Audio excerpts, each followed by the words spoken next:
Hello everyone, my name is Monique Rivera and I will be presenting on ways in which intergenerational learning in school libraries can build strong bonds and student success in students' academic lives and beyond. So I wanted to start with this image from thedaringlibrarian.com. It's a fun representation of what many 21st century school librarians are. Other titles that could describe them may include teacher librarian, media center specialist, digital learning specialist, or my favorite, technological innovator, which makes me want to add a cape to this character's outfit. And when we think of school libraries, we think of these words. For me, the words that stand out the most are engaging, collaborative, connections. Three words that simply describe our shared human experience. Connection is what we all yearn for. Engaging youth and elders in collaborative school library programs facilitates intergenerational learning and nurtures human connection. Speaking of connections, many of us have experienced the gift of having at least one grandparent in our life who enriched our sense of self and belonging. This is a photo of me with my maternal grandparents, Abuelita Nena and Abuelito Jose. We lived with them until I was 11 years old, and throughout the years they gifted me the Spanish language as well as oral histories about Cuba, our ancestral home. When reflecting upon our own intergenerational experiences at home and in our communities, we should think about today's youth and how school libraries can enhance connections and change biases about older generations, paying special attention to the role of technology and its support of intergenerational learning.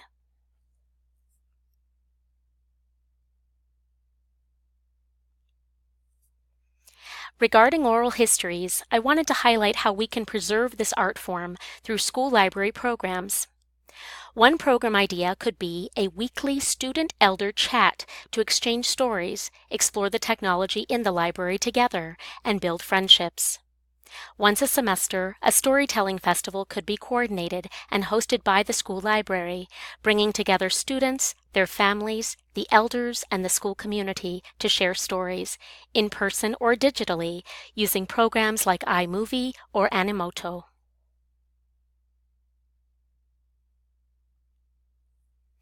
Technology can also enhance intergenerational storytelling by providing virtual field trips to any place in the world.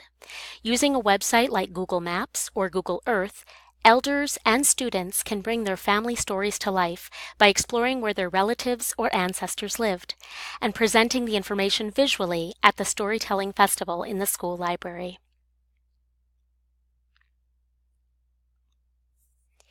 When elders spend time with younger children, sharing and interacting with earlier technologies like writing or sketching takes on a different excitement. For young children, tactile and skill-based experiences in school library spaces spark their curiosity and imagination and yield engaged conversations while making these intergenerational learning connections.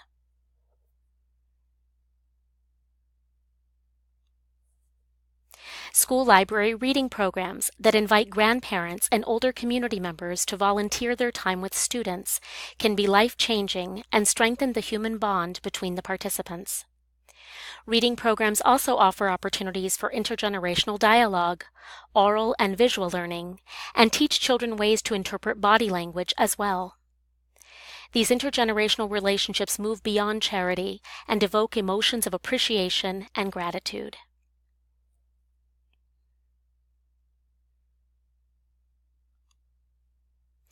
When thinking about technology, apps tend to be a fascinating realm of intergenerational connection and real-world application, pun intended.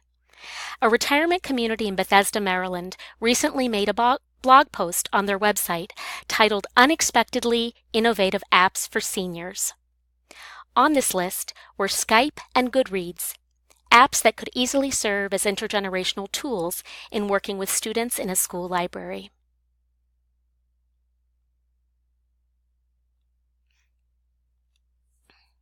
Speaking of Skype, Another school library program that could bring together students and elders are virtual connections, such as Skype conversations to help English language learners.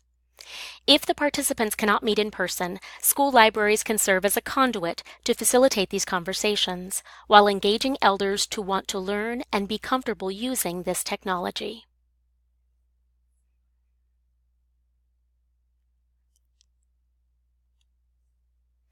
School libraries can also facilitate larger class interactions using technology. One example is a program that could offer virtual conversations with special guests, like an author, or older mentors who may not be able to travel yet want to connect with students to share stories. Or teachers and their students who live in another part of the world to participate in a virtual book club with a class in your school library.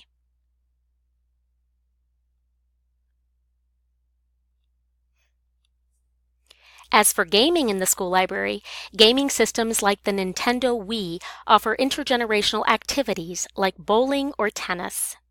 These games may relate to what students are learning in their classrooms or in their PE classes, and can teach strategy and skill while serving as a fun and physical way to build intergenerational relationships.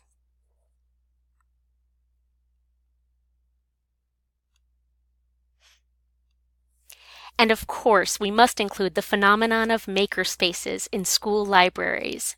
Makerspaces are a natural fit when it comes to intergenerational learning and building community, pun intended. In these spaces, students of all ages and elders can work on projects like sewing, building with Legos, making circuits, or woodworking, which can often inspire family stories to be shared while they create together.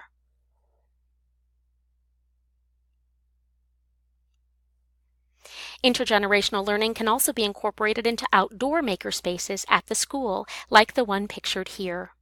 School libraries can serve as the liaisons between students, classroom teachers, and elder volunteers to offer library resources that educate about the school projects and support intergenerational collaborations.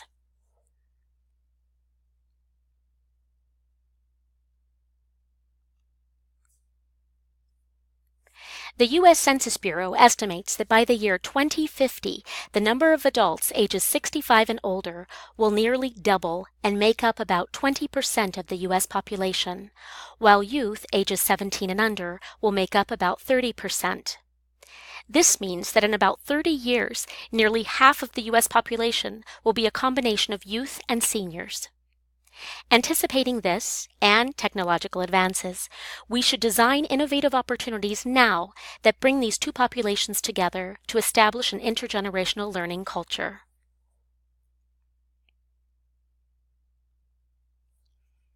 The World Health Organization states that older people who feel they are a burden perceive their lives to be less valuable, putting them at risk of depression and social isolation. Inspiring a young person in the simplest way can bring significant meaning to a person's life. Well-designed intergenerational programs contribute to healthy aging, and healthy aging is an antidote for ageism. If older adults do not perceive themselves as fitting an ageist stereotype, chances are they won't.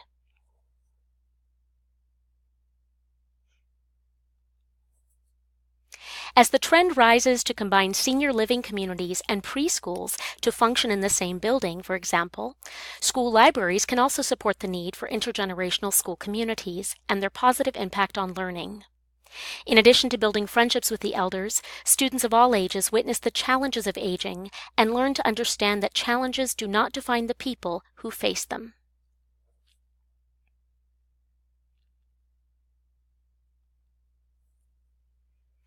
In this article from Psychology Today, testimonials were shared from a 6-week intergenerational program. When asked what they'd learned from the program, an elder shared, "I learned one more time that there is no such thing as a safe life, that living by definition is difficult, but it is also fun and funny if you continue to open yourself up to new possibilities." A high school student shared, "I learned to search for courage, especially in all moments."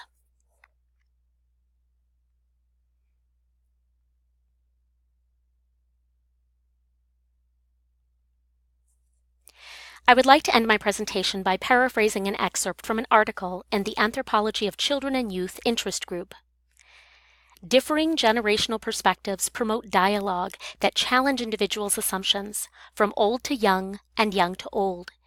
Each partner contributes their own strengths toward the creation of a unique cultural product which inspires intergenerational exchange and esteem. And on that note, I thank you so much for listening.